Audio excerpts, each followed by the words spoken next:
هذا القرآن يوحدنا لطريق الخير يوجهنا الله تعالى أنزله ورسول الله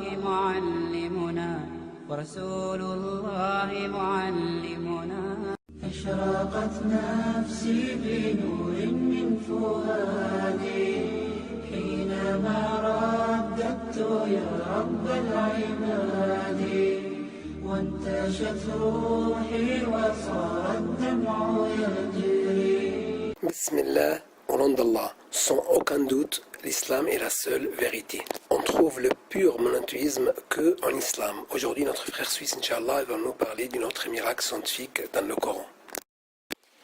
Au nom de Dieu, le tout clément, le tout miséricordieux. Masse d'eau maritime, mêlée mais distinguable. Allah, exalté soit-il, dit: Il a donné libre cours aux deux mers pour se rencontrer. Il y a entre elles une barrière qu'elles ne dépassent pas. Lequel donc des bienfaits de votre Seigneur nieriez-vous?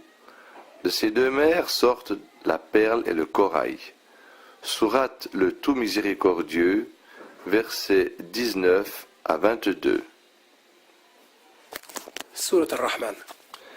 La vérité scientifique. L'on ignorait que les mers salées n'ont pas une composition homogène jusqu'à ce que cela soit révélé en 1873 par l'expédition de Challenger qui dura 3 ans. Et ce n'est qu'en 1942 que l'on eut des résultats de longues études accomplies par des centaines de stations maritimes installées sur les mers et les océans.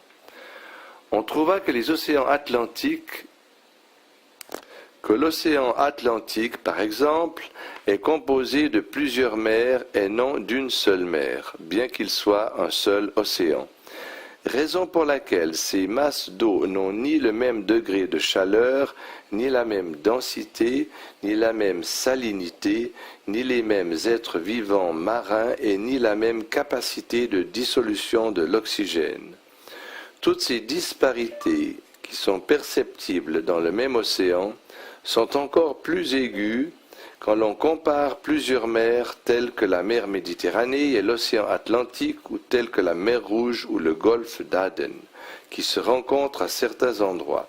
Il faut signaler à cet effet qu'en 1942, l'on sut pour la première fois qu'il y a des mers dans lesquelles des eaux de différentes origines se déversent sans pour autant que ces eaux acquièrent des caractéristiques homogènes.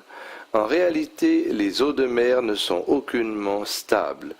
Elles sont en perpétuel mouvement, ce qui fait qu'elles s'entremêlent, mais tout en gardant leur spécificité concernant leur degré de salinité, de chaleur et de densité. Il va de soi que le flux et le reflux, les courants d'eau, les vagues, les tornades sont tous des facteurs qui favorisent le mouvement continuel des eaux de mer, mais sans toutefois que les masses d'eau maritimes, qui ont chacune des caractéristiques propres à elles, ne se diluent les unes dans les autres, ce qui donne l'impression qu'il y a une sorte de barrière qui sépare entre les mers qui se jouxtent dans un même océan ou un même endroit.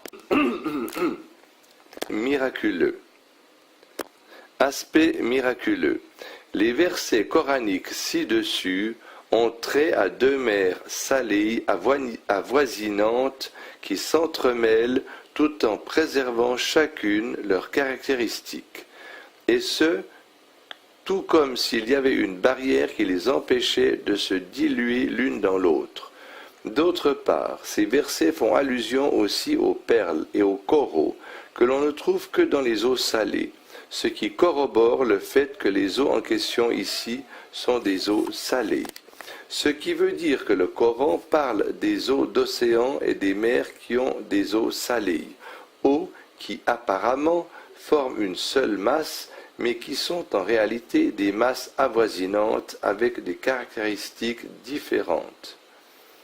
Oui, apparemment, les océans et les mers salées qui se jouxtent forment une seule masse d'eau qui a des caractéristiques homogènes. Mais en réalité, ce sont des masses d'eau différentes du point de vue du degré de salinité, de chaleur et de densité. On ne put se rendre à l'évidence de cette réalité qu'en utilisant les technologies modernes. Pourtant, le Coran a fait de ces mêmes réalités en mettant en exergue les différentes caractéristiques de deux mers salées qui s'entremêlent sans pour autant se diluer l'une dans l'autre, tout comme s'il y avait une barrière qui empêchait leurs eaux de se mélanger. Cela ne prouve-t-il pas évidemment que le Coran est la parole d'Allah? Allahu Akbar.